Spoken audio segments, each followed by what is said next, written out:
doing exactly what you're supposed to be doing, which is reconnecting and having fun together. But we're going to interrupt you for a bit to provide a brief update about the school and then honor some among us. Welcome back. Good to see you. Thank you. More than you know, we greatly appreciate your making the effort to come down School Road to reconnect with each other, with your school, and on this particular alumni weekend to celebrate Cindy McWilliams.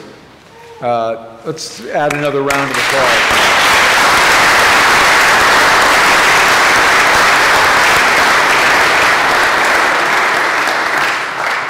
Special thanks to Bob A., to Bob O., to Ann Putnam, to Kevin Soja, Zoe Chapin, and of course Trevor and Carly. That was moving and meaningful. It was fabulous. It's good to see lots of familiar faces. Really enjoyed catching up. Especially fun to get acquainted with the class of '68 and to spend some time with the class of '93. As I said to the class of '92 last year, you had to put up with a very young, dumb headmaster. I appreciate that very much. Thank you. I don't know, 3 weeks ago, Bob and I ventured out to Oyster Bay to have lunch with Joan Shepard and with Lucy Cutting. They are two of the four pulling children. Joan is the oldest, Lucy is the third, and Lucy was the board chairman. She was on the board for many years, but she was the board chairman from '91 to 2000.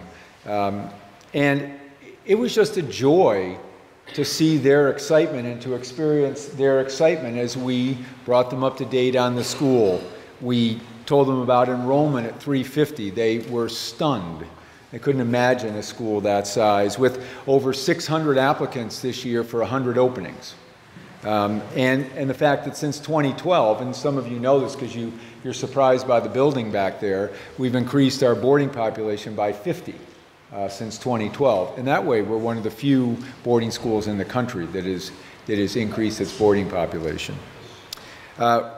They were so interested in how we've expanded the community service ethic to what we now also call service learning and community engagement. So there is still a robust community service program here on campus, but we have students going off campus each week to tutor, I think, mostly undocumented immigrants in local communities to help them with English and other subjects. I've had the privilege of driving some of our students to do it. We sent off a student-inspired, totally student-led and organized trip to Houston over March to provide hurricane relief.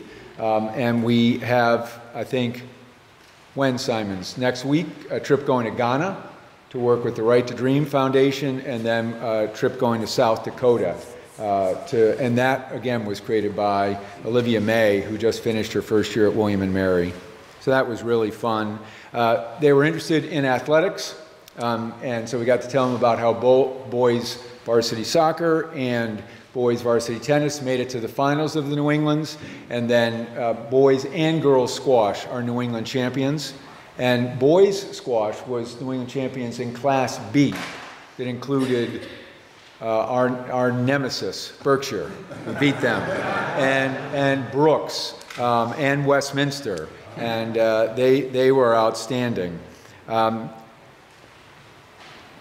It was especially fun to tell them about a visit by the president of Elon. The new president of Elon came to campus last week, or I think a couple weeks ago as well. And she couldn't stop talking about Holbrook Art Center. I just told Bill Hardy about it. She toured the whole campus. She loved all she saw, but what really inspired her was the energy and creativity displayed in that building. That was terrific.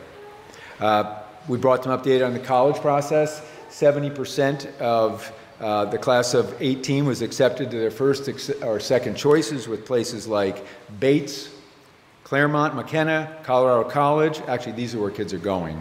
Bates, Claremont, McKenna, Colorado College, Duke, Elon, Haverford, Hobart, Lafayette, Middlebury, NYU, RISD, St. Lawrence, Wake Forest, Wesleyan, and Williams.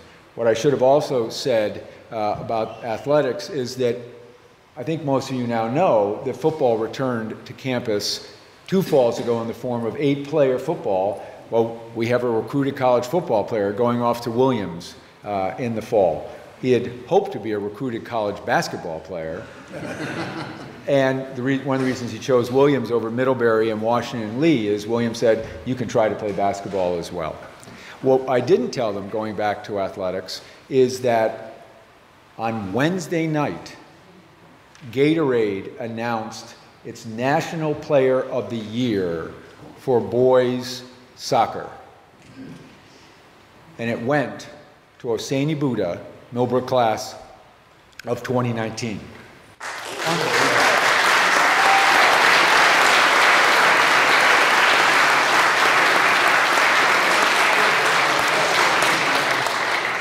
I'm sure it's posted somewhere on our website or one of our social media programs, the video of Hosseini. He had no idea. And the Right to Dream Foundation's annual fundraiser was Wednesday night. Hosseini left for Ghana on Friday, the first time he's been home, and actually Ghana and Burkina Faso, which is his home country, for the first time since he arrived as a third former. And so he was going home. They had to scramble. They brought a film crew from San Diego.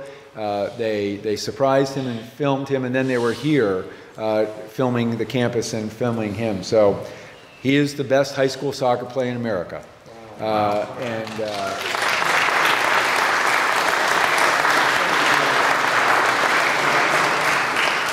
And Tom Cox will be pleased that in the, where are you, Tom? You're somewhere out there. There you are. He's going to Stanford. And Stanford has won the national championship, I think, 3 years in a row. And he's their #1 recruit. They knew all about the success of the Konigsberger Challenge, but it was worth talking with them again and mentioning here that thanks to the inspiration, the generosity, we blew past our $65 million capital campaign to have completed an $80 million campaign by December.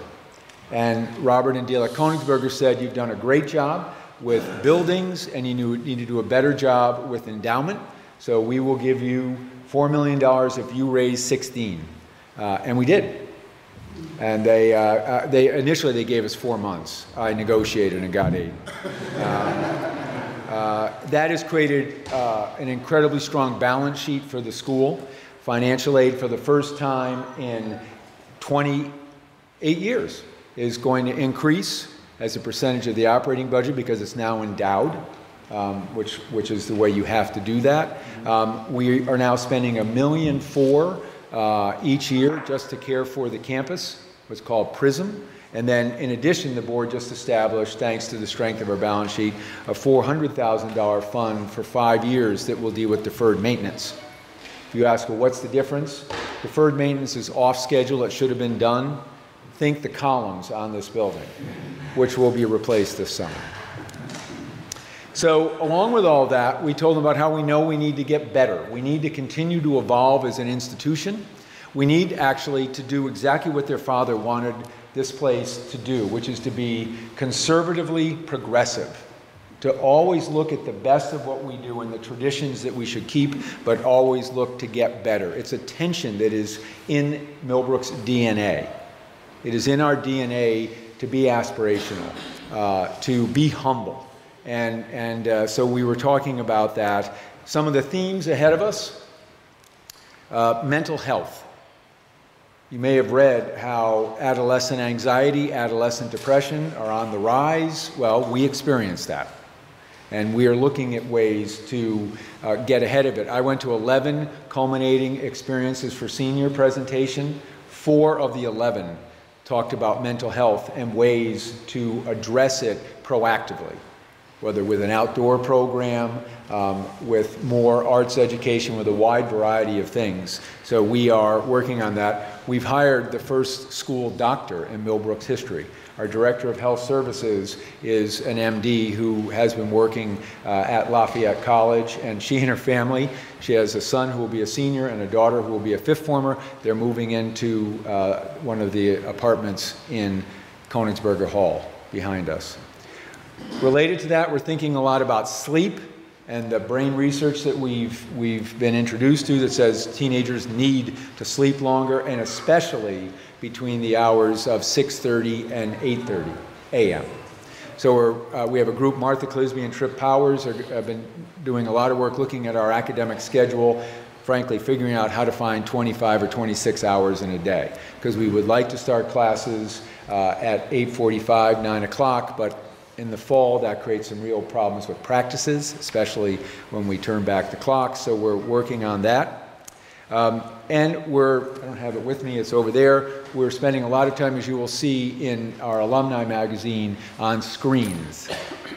And if you haven't seen the great Alumni magazine that just came out, the cover is, in every dorm now, there is a holder with the exact number of dorm rooms where kids put their phones for study hall. The 3rd and 4th formers are required to do it, the 5th and 6th formers are not. And then when you go to class now, you put your phone in a basket, because what the kids are telling us is that they use their computers for academic things, they use their phones entirely for social activity. By the way, as I discussed with Michael Thompson the other day, class of '65, one of the things he said is that what's changed in schools is not kids or teachers, but parents and screens, and parents who engage with their kids' emotions in ways they never have. Because first of all, you hear about immediately, I just got an F on a paper, I'm so upset. Text immediately to mom. So now mom's got to figure out what to do about that, and what you should do is text back, go find your advisor. What am I going to do? But they don't do that. Oh, that's so awful, you've been wrong, your teacher must be so mean. How could that happen to you? This is not, everybody laughs, but this is it.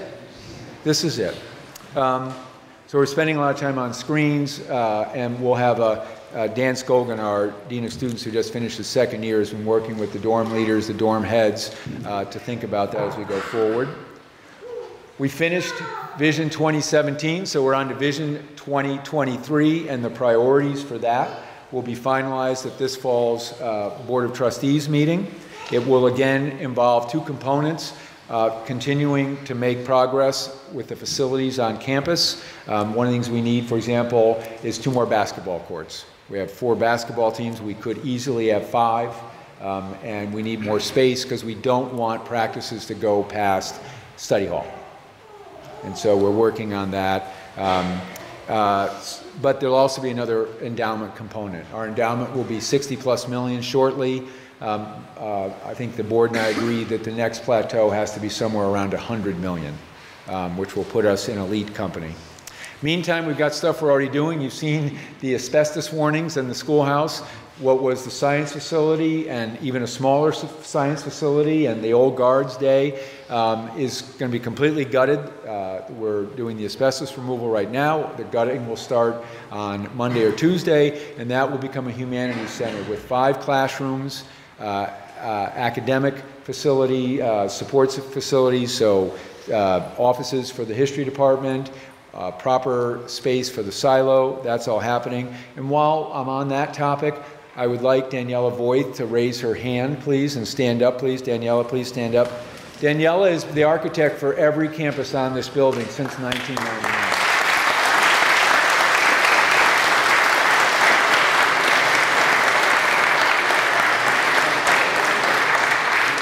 She's worked hand in glove with Gil Schaefer, about whom you will hear more in just a few minutes. So we're doing the renovation there. You can see we're putting in a new stairway, walkway here. This is, underneath us is the Calhoun Academic Center, where test tutoring and academic support go on. Beautiful new entry and stairway. We're putting new columns on the chapel this summer, and then starting probably in late July or early August, we'll build a new baseball field. There. So we're always looking for ways, as I said, to be conservatively progressive, to improve ourselves while holding on to the very best of the place. So Lucy and Joan agreed with Bob and me that our future's bright, thanks to exceptional work by our faculty to fulfill our mission and to serve our students, and I would add our staff to that, thanks to the tremendous leadership of our trustees. Bill Menard, please stand up. Bill Menard, our board chairman, is there.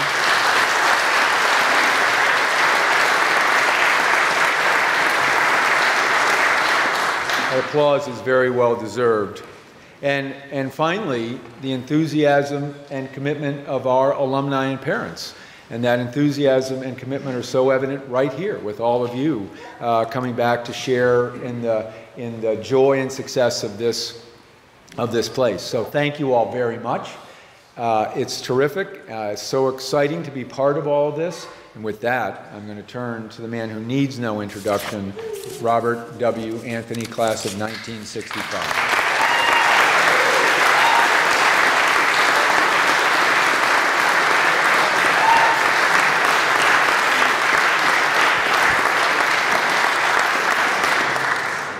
Thank you, Drew.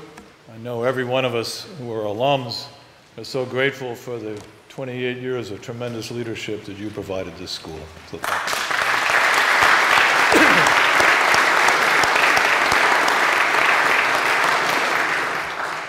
First, I want to acknowledge the parade leader today, who needs no introduction either, sitting in the back from the class of 1944, Jesse Bonnecue.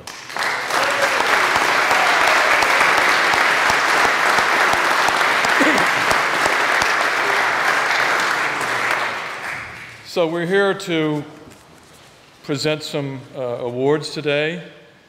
I'm going to relieve you by telling you that we've already presented one. I feel like the Oscars here. Earlier today, we've already presented these things offline, but actually we gave Dana White a Millbrook medal 2 weeks ago. He was here for commencement to see a student that he had never met, but who he sponsored to come to Millbrook to meet her and her family. And we presented Dana his Millbrook Medal for distinguished service to our school here at Assembly in front of the whole student body, and it was a very powerful moment. So Dana wishes he were here, but he's been here, he's gone. So now we're moving on to, and I'm changing the order, like the Mets who batted out of order earlier this season. Get ready, I've changed the order a little bit. So our first recipient is going to be Caroline Bozor-Sayan for her alumni achievement in the fine arts. I'm going to say a few things about Caroline, and then you can clap. Since her arrival on campus in the fall of 1987, Caroline valued her education and her relationship with her friends, classmates, and her school. She contributed to the Millbrook community in ways that enhanced the experience of others. Her brother Squire, the class of '88, preceded Caroline at Millbrook, and he is back this weekend with his wife Christina, having traveled here from their home in Oregon. He is here attending his 30th reunion with George Sayan. Caroline served as a prefect, and she was an integral member of the 1990 undefeated girls varsity basketball team. You remember that, Caroline? She's remained closely involved with Millbrook over the years, serving as president of the school's Alumni Association from 2001 to 2006. Following her graduation from Millbrook, Caroline attended Hobart and William Smith colleges before transferring to Syracuse University, where she completed her BFA with a major in art history and a minor in fine art. She also earned an MBA in international business from the Zelinsky School of Business at Baruch College in 2002. Caroline cut her teeth in the art world working with curators of the Everson Museum in Syracuse, and in Rochester she worked for the George Eastman Museum, where she led the digital archiving of the museum's collection of civil rights images from Gordon Parks to Charles Moore. In the mid-1990s, Caroline began her career at Christie's Auction House in New York City. During her tenure, she's had the pleasure of working across art disciplines and categories ranging from wine, furniture, old masters, Asian art, and 20th century paintings, to name a few. She launched Christie's first corporate commercial management group, where she created and implemented international commercial strategy with a focus on deal negotiations, somewhat like our president. Art investment decisions, and management of profit targets. She managed sales of over $3 billion and investments of $1 billion per year as her international commercial director. As international head of private sales, Caroline oversaw the tripling of sales to $1 billion in 3 years. She and her husband George Sayan of the class of '88, yes, they met here at Millbrook, and their 3 boys moved to Beijing, China, where Caroline served as managing director. Christie's held its first exhibition there featuring Andrew Wyeth's work and his important influence on Chinese realist painters after the Cultural Revolution of the 1980s.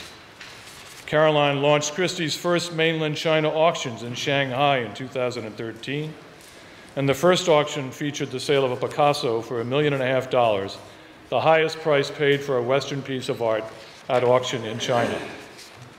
Upon the Scion's return to New York, Caroline became global managing director of Impressionist and Modern Art, American and Latin American art, Modern British, and prints and multiples based in New York. Recent sales, which we have all read about, have included Leonardo da Vinci's Salvator Mundi that sold for a record-breaking price of over $450 million. And just last month, the auction of the collection of Peggy and David Rockefeller raised over $832 million for a dozen of the family's selected charities. Caroline is a leader within her organization with a focus on giving back to the community. She has sponsored numerous opportunities for schools in the area to visit Christie's and learn more about art and various potential careers. She's also served as the leader of the company's Women's Leadership Network for the past 13 years. Today, Caroline is Global Managing Director and Senior Vice President at Christie's. Caroline, for your outstanding work in your wisely chosen profession, we're delighted to present you with an Alumni Achievement Award in Fine Arts. Congratulations.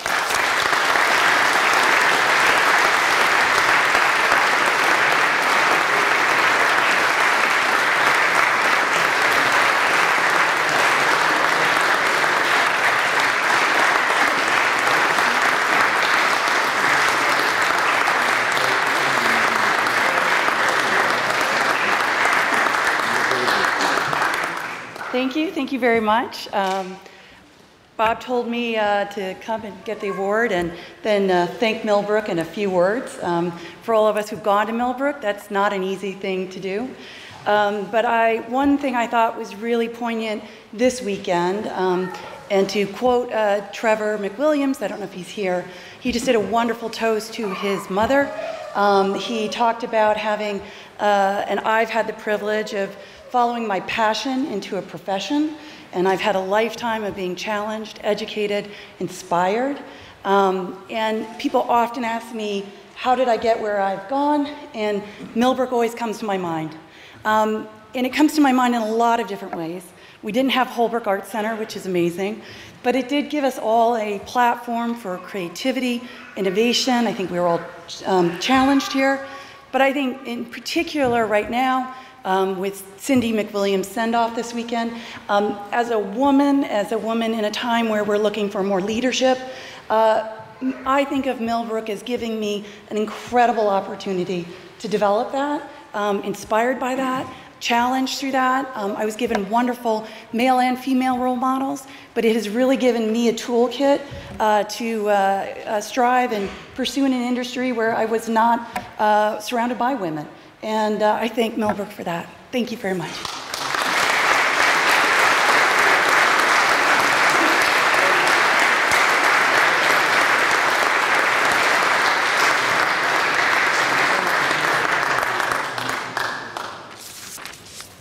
Thank you, Caroline. Next up is Theodore S Chapin, who will receive a Lifetime Achievement Award in Theater Arts. The Chapin family has always enjoyed a strong connection to Millbrook School since the early years of its founding. Ted's father and Zoe's grandfather, Schuyler G. Chapin, was a member of the class of 1940. Ted's brother, Hank, graduated in 1966, and Ted's daughter, Zoe, whom we heard from at Cindy's reception, graduated in 2003 and is happily back this weekend celebrating her 15th reunion. This is one of our most distinguished and impressive families to send at least one member from 3 generations to this school. A passion for the arts, music, theater, and culture are deeply embedded in their DNA, and how fortunate Millbrook was that they all ventured down School Road for their secondary school years. In Ted's 1968 yearbook, his classmate and fellow honoree this afternoon, Terry Bennett, wrote the following. In school life, Ted has performed in such unforgettable roles as co-president of the Strongbox, organist, and play director. His musical talent is indeed unusual, for who else could boast proficiency on the glockenspiel, harpsichord, bells, and castanets? Ted served as our school's organist for 4 years during his student days here, and I suspect he might still have the key to the organ. His first job in theater was as a production assistant on a play at Lincoln Center during the summer between his 5th and 6th form years. Ted began his college experience at Lawrence University in Wisconsin, and then he transferred to Connecticut College. Ted always kept finding jobs in the theater, and he spent 4 years working for Alan Arkin as he directed several shows. The National Theater of the Deaf hired Ted as its musical director for a touring production of an oddball piece by Gertrude Stein and Virgin Thompson. On that tour, Ted met Joanna, who was an assistant stage manager, and she later became his wife. They have 2 daughters, Annika and Zoe, both of whom are working in New York City in showbiz. In 1981, Ted became head of the Rodgers and Hammerstein family office. He expanded it into the Rodgers and Hammerstein organization, which was responsible for the management of copyrights created by Richard Rodgers and Oscar Hammerstein. This position allowed Ted to become an integral part of the Broadway and New York theater scene.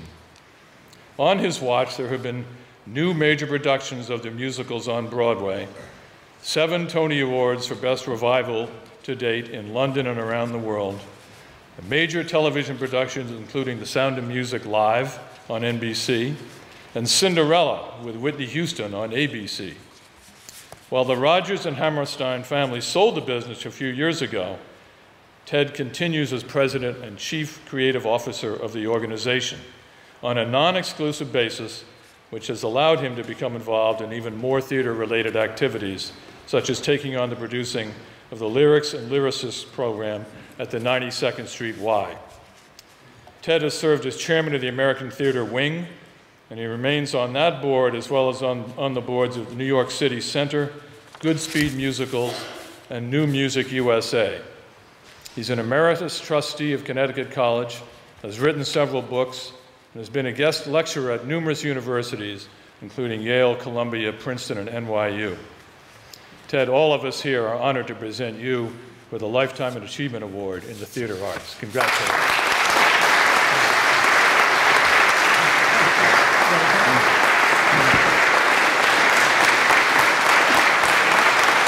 Well-deserved, my friend. Congratulations. And you know, we met for the first time when you were probably 50 years old. Okay. Thank you. A few brief words. First of all, to have spent the last 24 hours with members of my class and to be singled out seems very odd because it's the most extraordinary group of people. And I had some questions about coming to a reunion, as I think those of us all do. No questions. Just amazing. This group of people, just amazing. We've had a great time. So that's the first thing. In thinking about how Millbrook helped me in the career that I chose, I thought of 2 specific things. One, which alluded to earlier, that Michael Whitcomb and I became the co-organists. I would say to everybody, there were at that time 3 chapel services a week, 2 hymns per service, 3 on Sunday. Somebody had to play the organ for all those hymns. If you played the piano, you were tapped to be an organist. The lesson I learned from that is not in a million years did I want to be a performer. There wasn't a day I played the organ that my hands didn't get cold and sweaty before I began. So that's lesson number 1. But I think the real lesson that I learned, because I was attracted early on to the theater, and it is not a singular art. It is an art of collaboration. It is about working together with people towards a common goal. And I think that is what I learned here, because you have to find your position in your class, you have to find your position in your dorm, you have to find a position with the teachers, the ones you like, the ones that like you, all that stuff. And I really think that's the biggest lesson that I learned, because it has, frankly, it's been why I could do all these things in my career. Being in some place where I'm part of a team, whatever my role in the team differs, but I'm there and I learned how to work together at this place. So I'm honored to get this, and I thank you very much.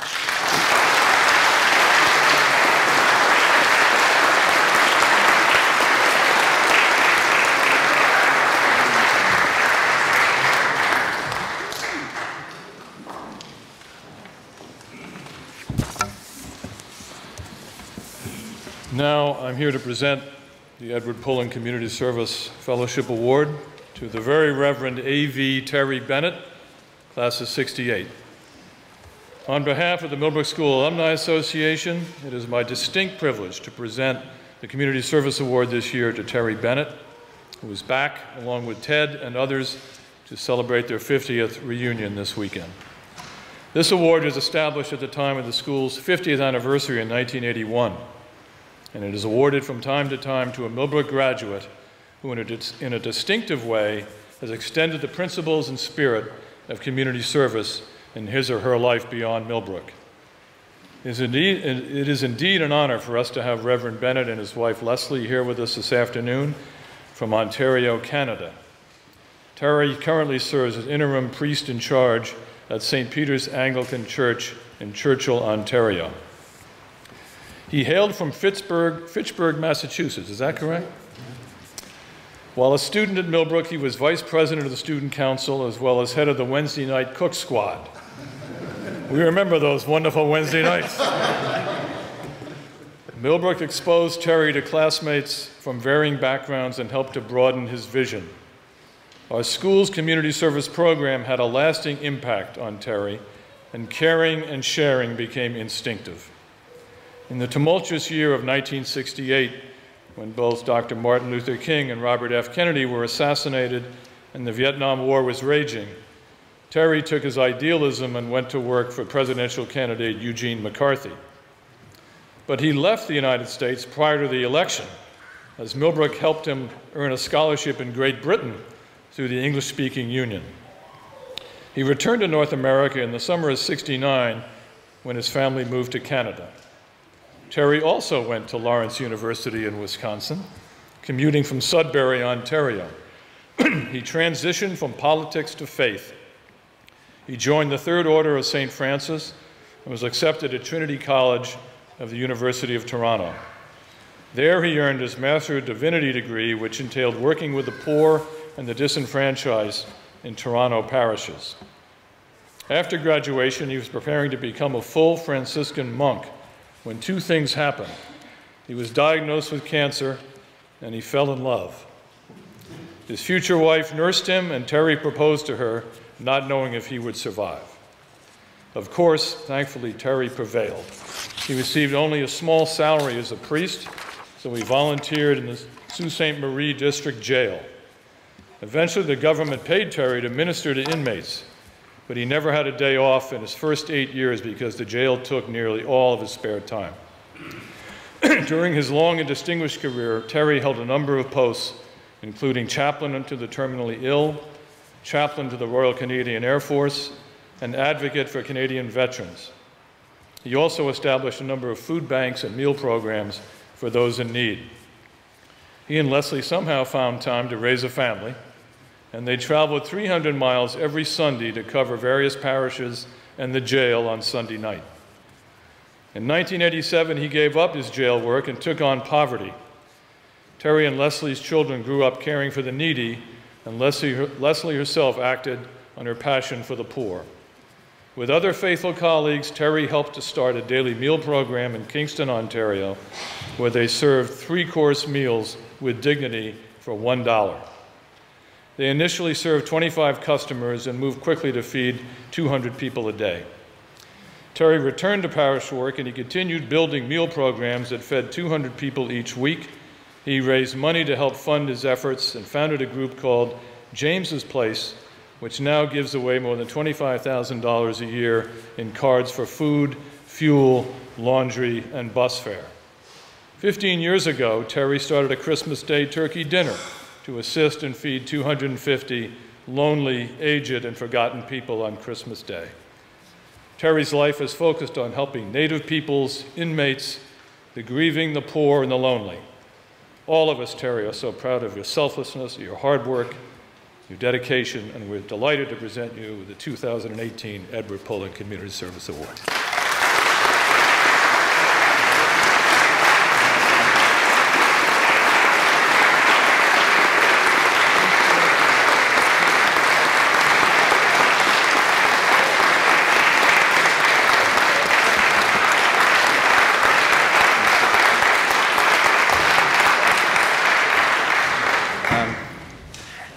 Edward Pulling did a Bible course with us. I was reminded today by Dorian Dale. And in that Bible course, one day he said, a little boy came up to Jesus and he said, "You've got to feed all these people that have shown up, 5,000 people, but I've got some fish and I got a couple loaves. How about I feed them?" And all those other people around Jesus said, "No, you can't do it with that little amount." Jesus basically said to them, "You haven't got enough faith. You can do it." Ed Pulling said to us, if I can use that word, Ed Pulling, the boss, he said to us, everybody reached into their pockets and they came out with food. He explained it that way. He said there was enough and more because everybody in the community cared. Everyone shared what they had. And that stood with me over the years. Everyone shared and everyone cared. Ted is absolutely right. One of the things that's been just amazing over this 50th reunion is meeting these, and I got to say guys, okay? I'm sorry, but guys again. Hey, Cuddy, you're here. These people are just amazing. It has been a wonderful experience of my life to see these people again. And this award partly belongs to them in a way too, doesn't it, Ted? Because these are people who teach, who share, who lecture, who horse whisper, who have done all kinds of incredible things in their lives. They are amazing people, and I have been so blessed to have them in my life. They have just been wonderful, wonderful people.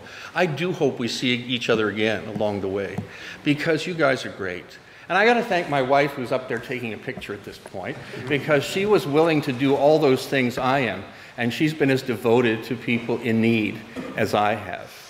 And I've done it with a sense of humility that I know I don't have all those answers. But I sit with them, I talk with them, I work with them, I try to gain their trust.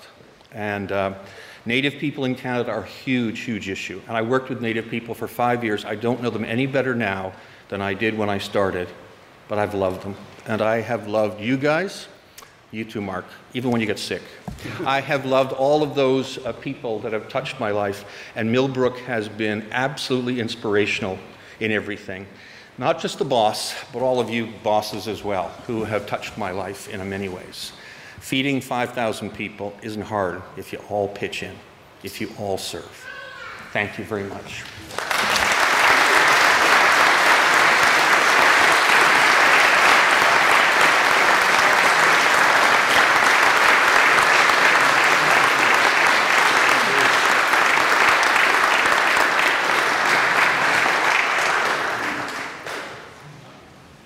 The next order of business is to present Gilbert P. Schaefer III, class of 1980, with a Millbrook Medal for distinguished service to our school. From the moment Gil stepped onto this campus in 1977, he possessed an incredible work ethic and a determination to make a positive and lasting impact on Millbrook School. There is no way he could have possibly imagined the indelible mark he would make on this campus. Back then, Gil thrived on an overloaded work schedule, a lengthy to-do list, which is a perennial condition he still deals with today. He was an earnest and excellent student. He was elected president of the Student Council. And following his freshman year at college, Gil returned to Millbrook during the summer of '81, produced a publication titled Millbrook at 50 in advance of our school's golden anniversary that fall. Gil was an enormous help to the alumni development staff and to me personally as we prepared for the large celebration in October of 1981 of 1,200 alumni, parents, and friends. After graduating cum laude from Millbrook, Gil matriculated to Haverford College, where he earned a Bachelor of Arts, Growth and Structure of Cities at Bryn Mawr College in 1984. In 1988, he graduated from the Yale School of Architecture with a master's degree, and he began his professional career in New Haven, moved on to San Francisco before heading back east to New York City. He went to work for noted architect Peter Penoyer before he switched to Ferguson, Shamamian, and Ratner Architects in 1995. 4 years later, Gil became founding principal for G.P. Schaefer Architect in New York, where he continues to serve his numerous and, I dare say, satisfied clients today. It is for his loyal and outstanding service to Millbrook School that we honor him today. He's been a member of the Board of Trustees for the past 25 years, and despite an incredibly crushing work and travel schedule, Gil has managed to chair the Physical Resources Committee on the board.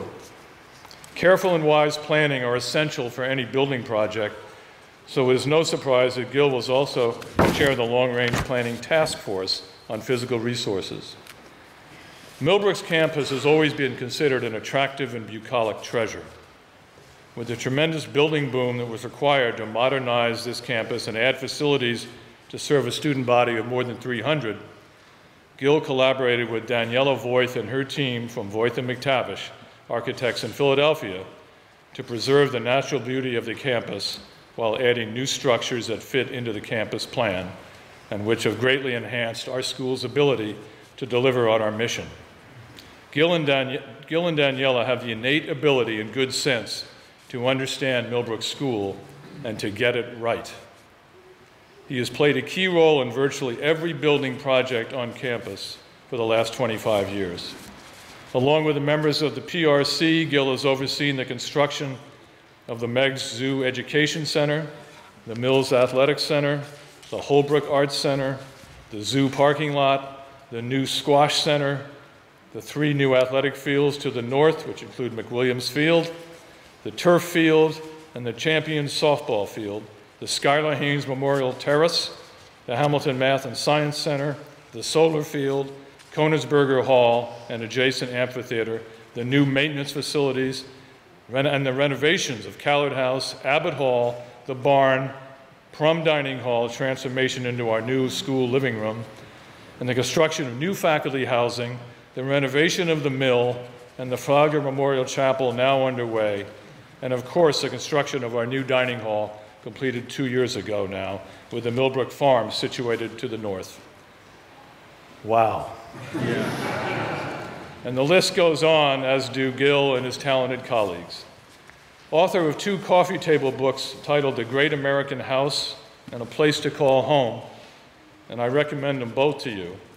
Gil gives selflessly of his time and currently serves on the board of the following organizations in addition to Millbrook School: the American Institute of Architects, the Thomas Jefferson Foundation, former president and now chairman of the board of the Institute of Classical Architecture and Art, founding member of the Dean's Council, the Yale School of Architecture, trustee Duchess Land Conservancy, trustee Elijah Bolton Foundation.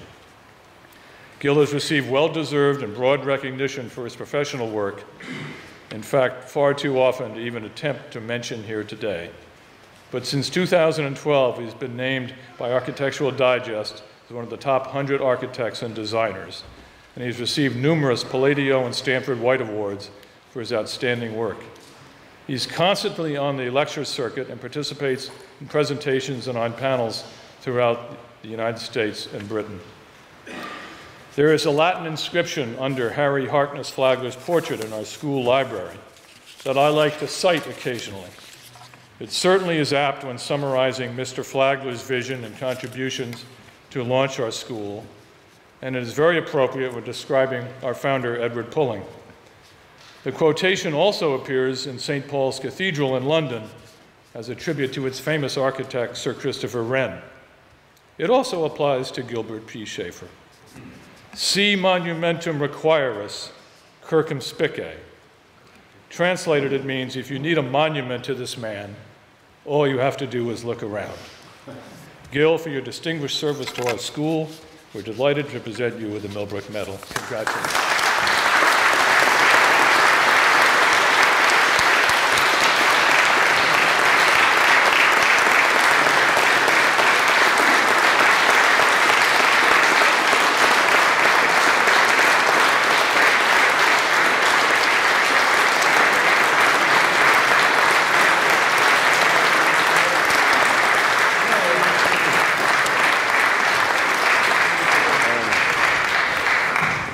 Thank you, Bob. I'm kind of overwhelmed. Kind of overwhelmed to hear that list. And it's been pretty incredible to be partnered with Daniela in that effort, as well as so many on campus. I arrived on this campus 41 years ago, probably a few weeks after Cindy and Rick McWilliams, who, thank God, were my first dorm parents, as an incredibly shy kid, the product of a broken home in the truest sense of that word, and someone who was more than a little lost. But the beauty of this place, and I know that all of you know this, is that it finds the person that you can be deep down inside and helps you bring that out into the open. And of all the things that I can be grateful to Millbrook for, that has to be its most significant gift to me. And for that, I will be forever profoundly grateful. If I've been able to be a productive individual as an adult, and if I've been able to accomplish anything in the years since I graduated, it is because of the nurturing interest and care and belief in me and my potential that I found in my 3 years here, that propelled me forward, and I cannot overstate that. In the years since, it's also been my enormous privilege to try and give back a little bit to this school, and in some small way, to work side by side with my fellow alums, with parents, with Drew, and the incredible faculty here, to ensure that the unique impact that a Millbrook education can have on a young person will always be there and will constantly improve in the pursuit of excellence. And equally so, that this campus, which I've loved from the moment I set foot on it, and which became my de facto home when I was a student, would continue to resonate with the generations of students that would follow after me in the same way that it did for me. And I can't adequately describe how rewarding and what a joy it's been for me to work on that over the years. Over the last 25 years, I guess, I didn't even realize it was that long, that I've been privileged to serve on the board here. So thank you, Millbrook, for seeing the potential in me and in each one of us, for helping us to find our way to be our best selves, and hopefully in the process to be the best citizens we can be in the world that increasingly needs that. Thank you so much. I'm truly honored.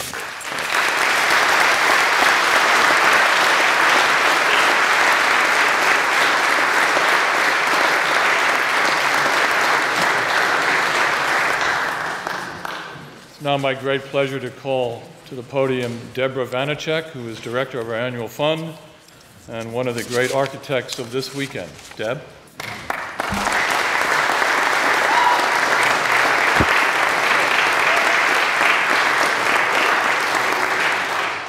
Thank you, Bob. Our faculty, staff, and students are deeply grateful to each of you for being one of the most engaged alumni communities amongst the independent boarding school world. One important measure of engagement is alumni weekend attendance. With over 200 alumni and your families on campus, attendance today and this weekend, by all standards, is strong. Another measure of engagement is annual fund participation. On this beautiful alumni weekend, we celebrate class members from our top 7 Headmasters Participation Challenge decades. Introduced in 2014, the Headmasters Challenge was a young alumni participation challenge between classes designed to engage our young alumni community and bring awareness to the importance of the annual fund. And so it has. Young alumni participation rates have skyrocketed from 28% to 47% in the 6 years of this challenge, and the overall alumni community ended last year at 41% participation, 3 points higher than Hotchkiss, 4 points higher than Westminster, 6 points above Loomis Chaffee, 13 points past Pomfret, 15 points higher than the Gunnery, and wait for it, 18 points past Berkshire. That said, we can do better. Taft consistently hits 43% alumni participation, and Groton 50. Look out, Taft and Groton, we're coming. By the way, our parent participation rate was 93% last year, just 1 point below Groton's parents, and this all adds up to a very satisfied parent and alumni community. and it is a really important measure of a healthy school. So I'll say it again, we are grateful. And now on to the awards for the classes that compete tirelessly throughout the month of February each year to earn the distinguished title of Headmaster's Participation Challenge Decade Winners. Will the alumni from the following classes please stand and stay standing as we recognize you for winning this year's Headmaster's Participation Challenge with the highest % participation in your decade. Members from the class of 2013. And stay standing. Stand.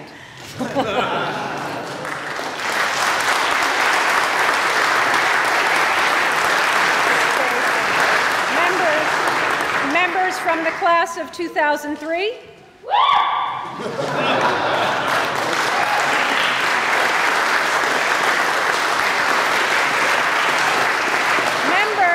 Member from the class of 1997.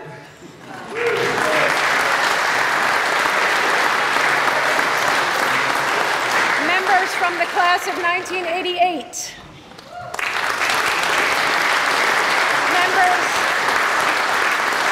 Members from the class of 1978.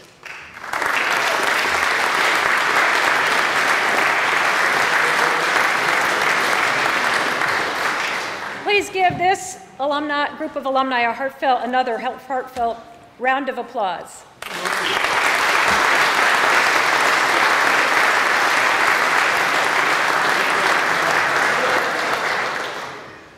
Will the members of the class of 2003 stay standing? Everyone else can sit.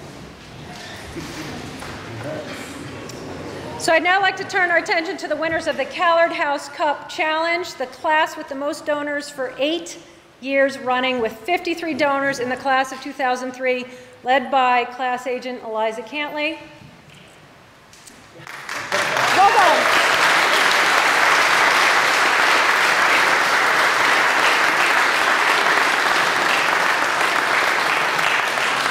We'll do pictures afterwards. Thank you.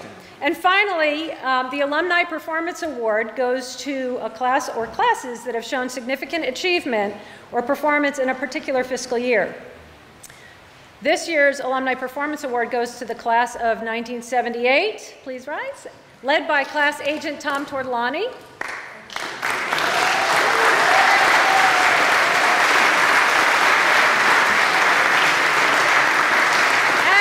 Class of 1988, led by class agent George Sion.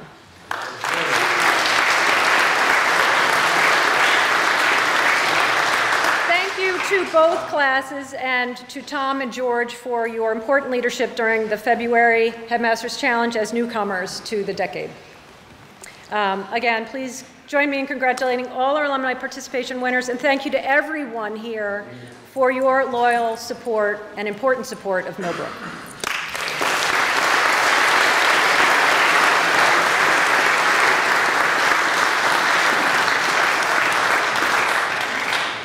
Thank you, Deb. Thank you, everybody. Now, as we're accustomed to doing each year at this time, we remember those members of the school family who have died during the past 12 months. Carl Cannell Jr., class of 42. Kingdon Gould Jr., 42.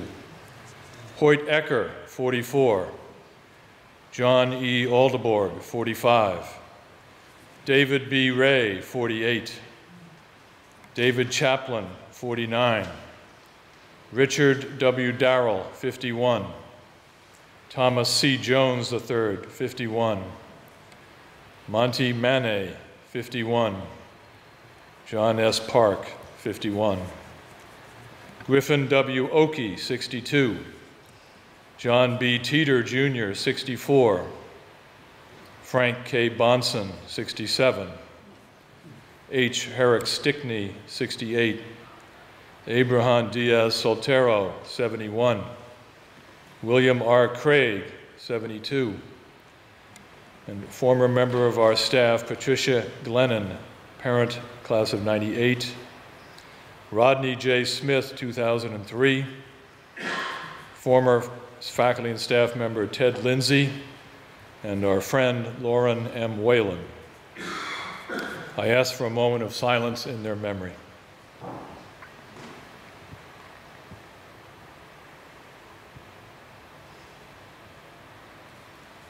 Thank you.